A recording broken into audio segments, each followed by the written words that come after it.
my fondest memories of her was when every single time we would go to her house after my grandfather passed, she had a room that had an altar on it. Altar that was from my great-grandfather's church that he pastored. He was a bishop of. And there was an altar, and she had all of our pictures on it, right? And one thing that I noticed about the pictures is not only was it just me, it was my aunties, uncles, grandkids, great-grandkids, anybody that was related to her. She had a picture of it on her altar and in her prayer room. And one thing that I noticed about this prayer room was all the pictures were stained yellow because what she would do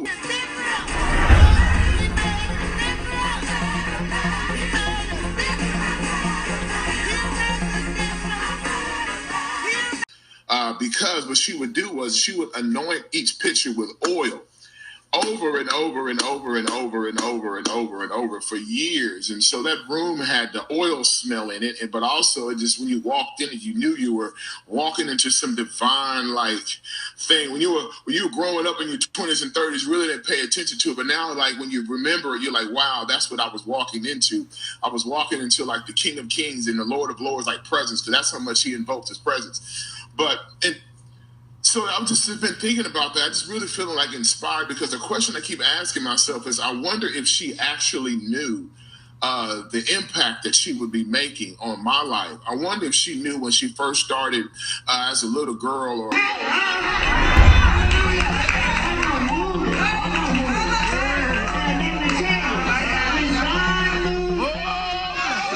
4221 Avenue H in Fort Worth, Texas. It was the biggest house we ever had. I mean, we felt like the Beverly Hillbillies, okay? I mean, we had this huge house, 2-story house, and the boys' rooms was upstairs, the girls' rooms were downstairs, and mom and dad's room was downstairs. First big house we ever had. And I'm from a family of 8 kids, okay?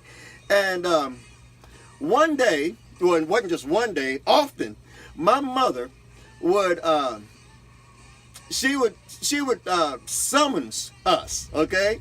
Mother would go, Charles, come here. And I didn't hear her.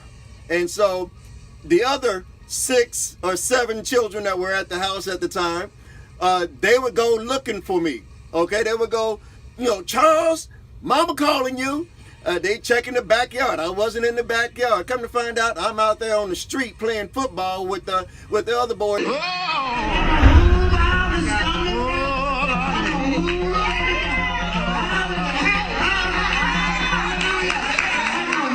They said, Charles, neighbors calling me. Charles, Mama calling you.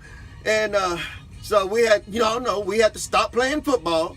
Okay, and I ran back up to the house, went in the house, went down the hall, went into the room, and yes, ma'am. Mama, you called me? Yeah, I've been calling you for 5 minutes. Yes, ma'am. Okay, Mom, I'm here. What is it? What you want? She said, turn the TV.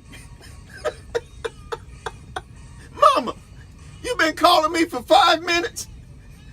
Had people looking for me and stopped our football game to come in the house.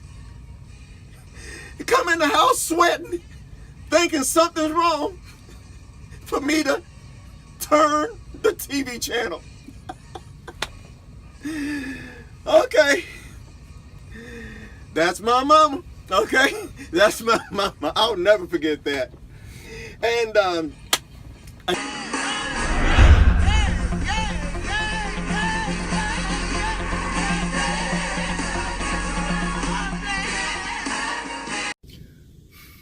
one funny thing about my grandmother that I remember is she used to call random times, especially when I was a lot younger in my teenage. She used to just call me, and the first thing she would do is, "Is this you, Stephen?"